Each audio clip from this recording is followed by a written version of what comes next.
This afternoon, we have 2 sessions we're running. The first session is all about transactions. And we're going to dive deep into the transaction business, what works, what doesn't work, and how companies have built them out. We're going to start with a panel session in a minute with 3 companies who have got extensive experience in rolling out transaction-based models. We're then going to have Marco from Property Scout talk about building an end-to-end real estate transaction platform to unlock a $100 billion opportunity. And then Jungens from Pash Houses is going to talk about the real estate transaction opportunities in Indonesia. But before we jump into that, I thought we'd have a roundtable panel discussion. So I'd like to invite up onto the stage Mario Berta, Justin Sway, and Tom Sullivan. So if you guys can come on up and come and grab a seat. Doesn't matter who sits where. It'd be great. All of them are involved in transaction-based businesses. Okay. Now, what I'm going to do is I'll get them to introduce what they do first. Perhaps Tom, you want to go first? Sure. So I'm the CEO of realestate.com.kh in Cambodia. We're very much a traditional real estate portal up until we also bought FlySpaces into Cambodia as a way to get into the transaction. Okay. Justin. I'm the CEO of Shweproperty. We've got a couple of businesses actually in Myanmar. So we're a property portal and we do transaction businesses selling property. And Mario. I'm the chairman, not the CEO. I was the CEO. I'm the chairman of FlySpaces. We're a transaction-based commercial real estate portal based in Southeast Asia. Okay. So the reason I asked these 3 gentlemen to join me was for twofold. 2 of them have come from being a property portal and going into the transaction business with both Tom and Justin in those markets. And I think that's a very interesting journey to go through, and we'll talk through it in more detail. And I've liked what Mario's done in FlySpaces. It's a different segment. It's in the commercial real estate segment, and how they've launched directly into the transaction business in that market. So first of all, and you guys don't know the questions I'm going to ask because I need to just work them out, okay? So we're going to start with the quick obvious question is, how have you gone about building each of your businesses? And let's start with you, Tom, in Cambodia. Sure. So, well, the idea was pre-COVID. We'd been coming to these conferences. We knew we wanted to get into the transaction, but we didn't exactly know how. And Matthew Kerr, the DCG CEO, and the group in general identified that FlySpaces were doing this extremely well for a long time. So the plan for us was to bring FlySpaces into the market and run realestate.com.kh as a very traditional portal, and FlySpaces would focus on the transaction, and we'd have an arm's length relationship. So we'd have a different CEO, different office, but obviously would push a lot of our leads to them, and in theory taking money out of the advertising spend, but also through the commission. However, sort of just after we got back to Cambodia after this conference last time, COVID happened, and our marketing revenue went down very quickly. So instantly we knew we had to cross-pollinate the teams, bring them into one office, and go direct to the commission, because in actual fact we didn't have much of a choice at the time. And so we've gone direct with property developers, so primary market stock, and we co-broke on the secondary market and rentals with agents. Okay, but to start off with, realestate.com.kh is the market leader from a portal perspective? Yes, from a portal point of view, yes. Okay, so you started there, you've gone down the path of joint venturing with FlySpaces, and then reality hit with COVID, and it actually pushed you to an outcome faster than you may have wanted, but maybe it was the right outcome at the end of the day. Well, we knew we were wanting to go in that direction. We just weren't prepared to go that fast. So in that sense, we were forced to, yes. Okay, and what about you, Justin? Because you've started as a property portal in the Myanmar market. Yeah, so we invested in an existing property portal, and the first thing we did was work with agents and listings, but we realised very quickly that we're not going to make a lot of money, especially in Myanmar. It's a very disparate recruitment industry. The agents are mostly brokers, So we basically were forced into selling property. It's not something we wanted to do, but we're very fortunate we ended up hiring Kevin Goose, who's here, who used to be in Cambodia, who's got 15 years of real estate experience. And basically we just got thrown into transactions. So working with developers, working with buyers, and selling property for whatever commission we could get. Okay.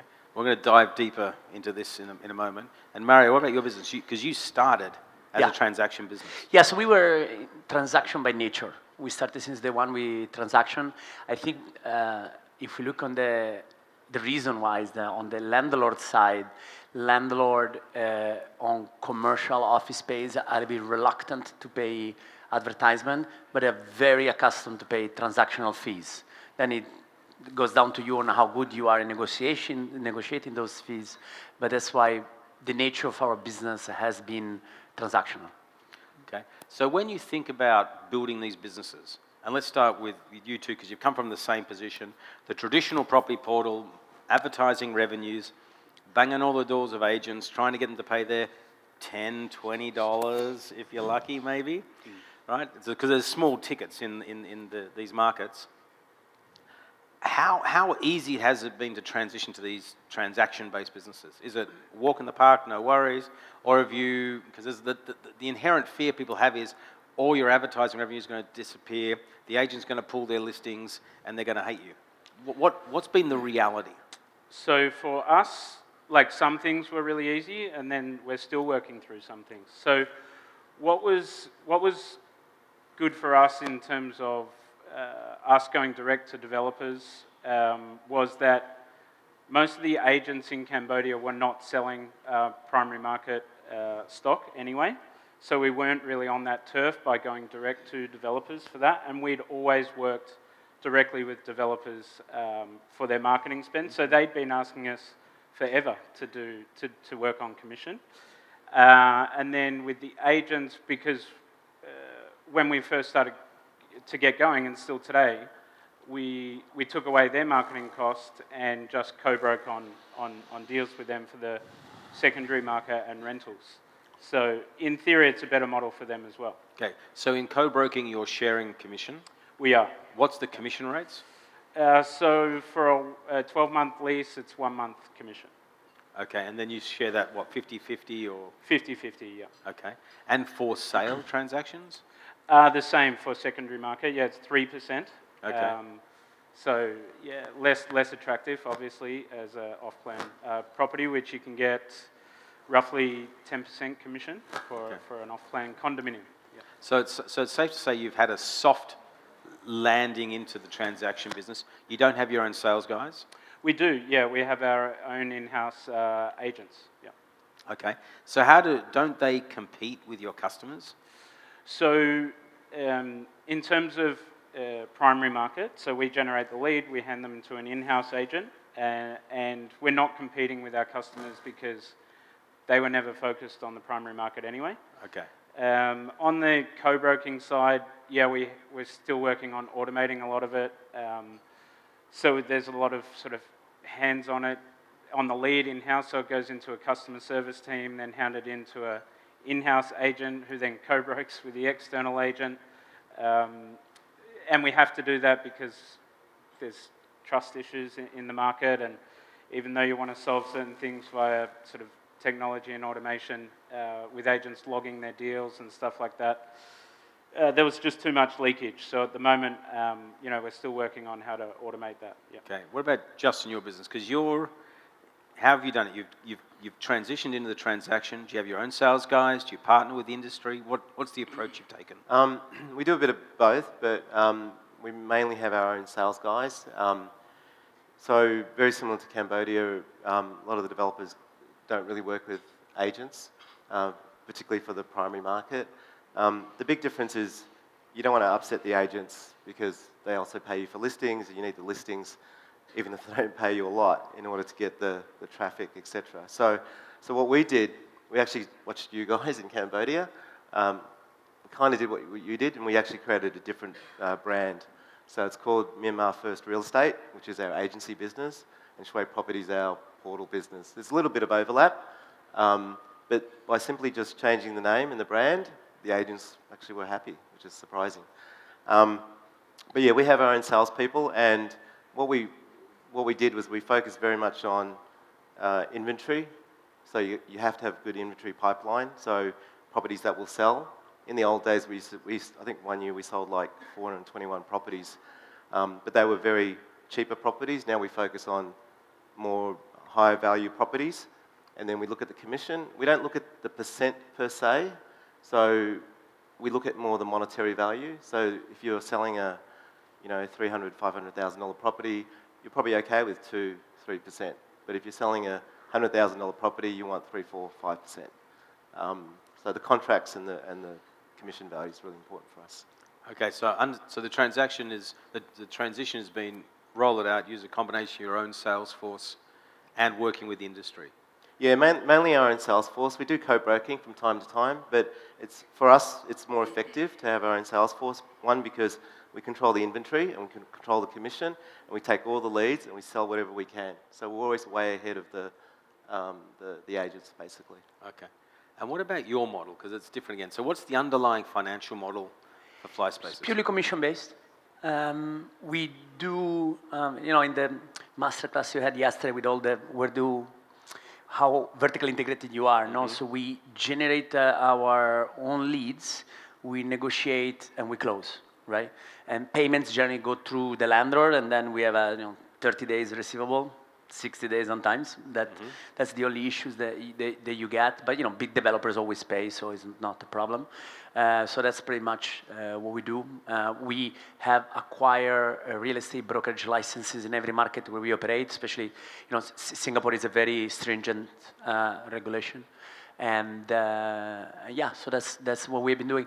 We have been adding some additional services, and that maybe in the context of transactionalized things, where we don't take care of it, we partner with somebody else, and somebody comes to us, so we lead generate, and I would like to see this office, but can you design the office for us, right? So we partner with one design company, which we automatically, not digitally, it's literally an email, no?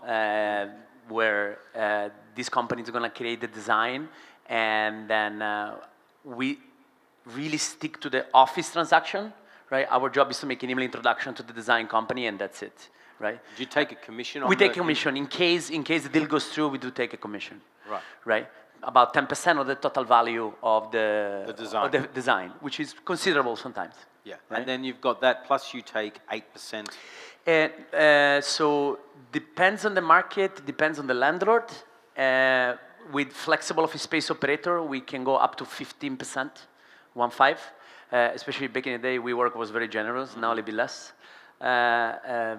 With a very traditional landlord, let's say a land lease or capital land in Singapore is pretty much as in residential. Technically, they give you 1 month out of 12, so it goes down to 9.4, right? So. Okay.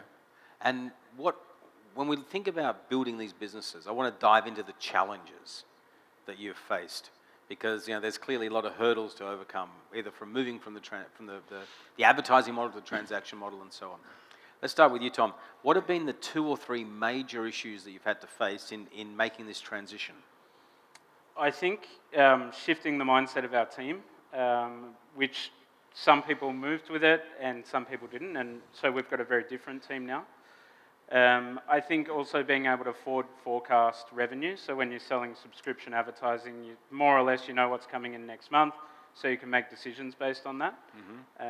Whether now it's a bit more difficult, and then the lead times to collecting commission that we sort of caused some cash flow issues over the last few years. So you've got booked revenue, and your numbers look really good, but you're still taking sort of 2-3 months to collect it. And then, I guess early as well, it was finding the right projects, because what we found was some of the projects that generated a lot of leads through great pictures or location were not necessarily the best projects. So, for example, we generate a lot of leads for a project that, for example, didn't have a construction license, so therefore that's not a project that you really want to sell. And as a portal, if they're paying you top dollar in terms of advertising, then that's the project you're pushing the most. So it's really educating us about what are the actual best projects to sell if you've got a buyer from Singapore compared to a local buyer that's buying for living and things like that. And obviously to help us through a lot of those challenges, obviously the team at FlySpaces was awesome to be able to call them up and sort of speak to Brennan and the team about what do you think about this, or how should I think about that. And we're also lucky enough to have one of their guys sort of join us to continue to help us work out how to come up with those, solutions to those roadblocks. Okay. And just what about your business? What have been the two or three major challenges you've had? So the first one, as I mentioned, you can't upset the agents, so we created a different brand. So that was, otherwise they just leave you. The second one is inventory. You just got to have people constantly looking for good inventory. You don't want any inventory. It's got to be sellable. It's got to meet certain criteria, certificates, it's built, insurance, all that sort of stuff. And the third one, which you're all going to experience, is leakage. So there's a lot of leakage. But we got around that now over COVID and coup. So what we do is we have a formula, 5 to 10 to 1, we call it. So basically what it means is you might get 1,000 leads. We know 200 of them will be qualified. So we have a screening team to qualify those leads, and then they pass it to the sales guys. And then we know if they get 200, they'll probably close 20. So it helps us actually predict and forecast, because I know the formula works and it's usually pretty accurate. Okay. So.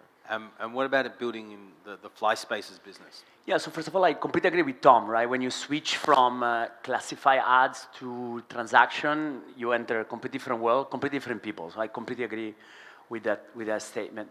As we, by nature, we were transactional. We didn't face that cultural change. And again, I completely agree with you with the forecast, right? So we don't have the good opportunity to forecast by month. We are lucky if we can do it by quarter, especially because sales cycles are relatively long. And then directly your question, so our biggest challenge is as you sell fairly large office leases contracts, first of all, there is no one person making a decision. It's multiple people. There are multiple stakeholders within the organization. The bigger the company is, the more stakeholders you have, the longer it will take to close. So maybe it can take even 90 days to have a contract signed, right? While in residential, you guys will teach me that is mostly an emotional sales, and sales cycle are much slower. So that's the first problem. And then the second one is that people looking for an office space, then they are not looking, they have certain requirements, and sometimes you don't have the listing, sometimes you do, but then there is a lot of information you can find on other websites. So being able to commoditize the transactions over 3 clicks on commercial real estate, it is fairly challenging, right? In fact, no, even the big guys of Jolene LaSalle and Savage can do it. They still have, brokers going around at 9 a.m. in the morning, a taxi showing offices around the world. We're trying to break down into manageable pieces every piece of the brokerage and try to see what kind of technology we can put into it. I'll give you one concrete example. In the Philippines, you have a new tenant, let's say 10 seats, so relatively small ticket that you try to automatize as much as possible. You need to fill up a number of documents, a gate pass in, gate pass out. They need to bring a television, they need to bring desk. It's very complicated. So we force to the landlord a very simple template, right? And our customer, when he's about to check in into the office, to move in the office, receives the form, fills it out, whatever, procurement, etc. So by the day they arrives at the reception, there is no problems like we cannot find it because the reception already has it, right? So we kind of there was a major pain point because it can take you a day, right? A day that you don't want to lose. So we try to automatize all these processes. Okay, so there's a lot of challenges in building these sort of businesses. Can we bring up the questions, please? Okay, that'd be great. And please join in the conversation. A couple of questions that have been brought up is, how do you get leads for a transaction unit? Is it just from your own site, for example, or do you go outside? How are you sourcing leads? Yeah, it's something that we're talking about at the moment. Like, do we advertise on other platforms? Yeah. Is it just about acquiring leads no matter where you get them from? Yeah, traditionally we haven't done that. But yeah, it's something we're thinking about at the moment. So up until now, it's always been our platform, a little bit of social media. And as I said during the masterclass, we do small and huge events. So we sort of collect databases and relevant databases and then go through those databases. But yeah, it's all been our own up until this point, but we're looking at advertising on other platforms. And how important are events, expos? For us, they're extremely important for multiple reasons. So the revenue for us is very good, but also it's probably our best above-the-line marketing campaign that we do all year. It presents an opportunity for us to do a lot of contra and barter deals with some of the biggest media platforms in the country. We last event, for example, we had like 20 billboards around the city that we didn't pay for. We just gave them a small booth. We also spoke about KOLs, I think, or brand ambassadors during the masterclass. So, for example, we went to, say, 30 developers, or of the people that joined, 30 developers had a brand ambassador. And of course, every developer wants a discount. So we said, okay, we'll give you a discount, but what are you going to do for us? So all of a sudden, we had 30 of the most famous sort of influencers in Cambodia promoting our event, and the developers they represent also paid to be there. So you can create really cool sort of marketing stuff around events, and the revenue is very good, and then you get a fantastic database, so then you can go back through that database and sell property. Okay. What about for you, Justin? So we use our own portal. We use Facebook a lot, but we keep that database, so we keep mining the database as well. We also have another module. We actually send inventory to our agents. Sounds weird, but we do. We don't actually tell them exactly where it is, but we tell them the demographic, and then we match this guy in this township, and we say, look, we've got some inventory. Do you have any leads? And then we do the reverse. So we say, we've got some leads. They're looking for a 3-bedroom, with a fire or whatever in this township, and then we send them to the brokers, and if the brokers have a lead, they'll let us know, and then we split the commission as well. But most of the commission's actually done by our own team. Okay. And if you look at efficiency by channel, which channel converts best for you? Do you measure at that level? Yes, we do. It's all the digital, but as Tom said, you need events. So events good revenue, but you need the event for the buyers to come. So you can do big events with lots of developers, or you can do private events specific to single developers, and they're all just as successful. But you've got to get the buyer to you. Okay, and how easy is it for you to generate leads? Well, my statement in every business I run is leads are everywhere, right? So everywhere, from the gym to a bar to conferences. So I found leads everywhere in any business I have, as a bold statement. And second, it's funny you said chat. If I'm not mistaken, because I don't run the business day-to-day anymore, but chat was our #1 point of contact with us, right? So you are on FlySpaces, and after 15 seconds, a chat pops up. And as you know, there is a lot of questions related to office spaces, which are, there are much less questions on a property, residential property, right? You have the address, the kitchen, the fit out. Hey, how good is the internet? Do you have parking available? How far is the airport? Things like that, right? So chat was really one of our biggest capture system. By far, actually, it was by far, if I'm not mistaken, okay. Right? So it's interesting you point this out. But overall, we find leads in both very traditionally in a typical brokerage way, and also traditionally on digital. So I would say it's a fairly 50-50. Okay, now, we've got a couple of minutes left, so I just want to pose a different question to you guys. We've been talking about AI, we've been talking about ChatGPT, we've been talking about the image enhancement, the DALL-E stuff, and so on, right? All glimpses into the future, but the future's coming at us pretty fast. How could these technologies impact your businesses today? How would it change the way you do business? Because I'm curious to hear, because we'll all have views on it, right? But I'd like to have your perspectives on what Max. So, Tom, do you want to go first? I know it's a question without notice. Sure. Yeah, it's another thing we're working through at the moment. Like, our initial reaction was, like, we're not going to touch it, but then very quickly we saw a lot of the value it can create around content, for one thing, but in terms of leads and qualifying leads, and do we keep our team of customer service or a call center, or can AI do a little bit of this? I think what's resonated with me today has been that human element.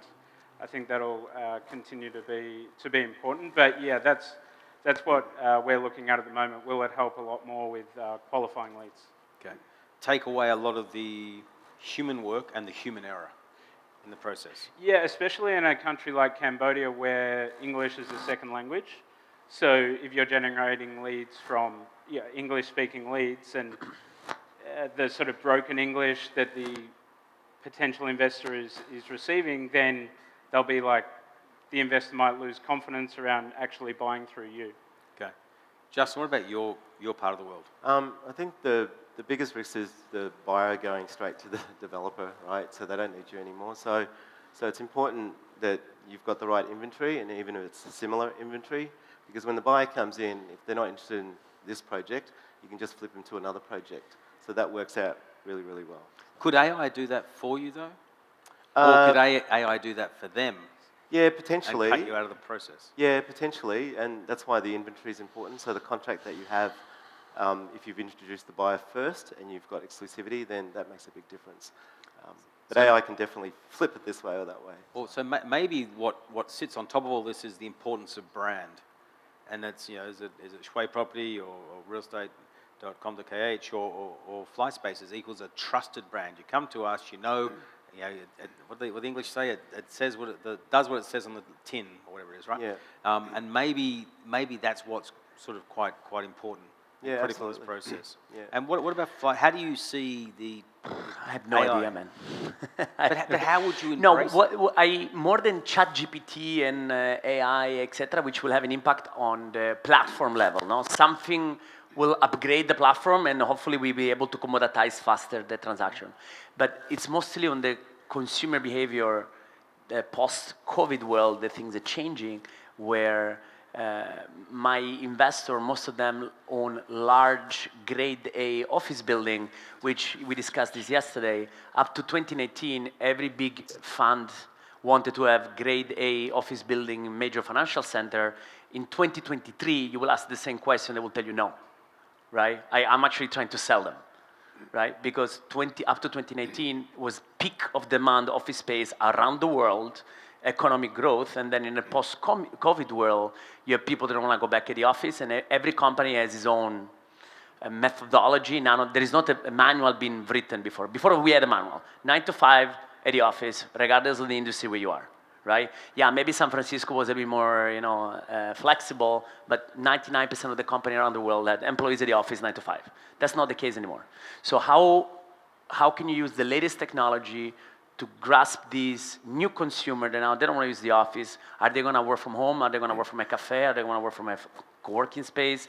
Are they going to work at the beach? Right. So that's mostly where I will, in our line of business, that's where I will raise the question. Right.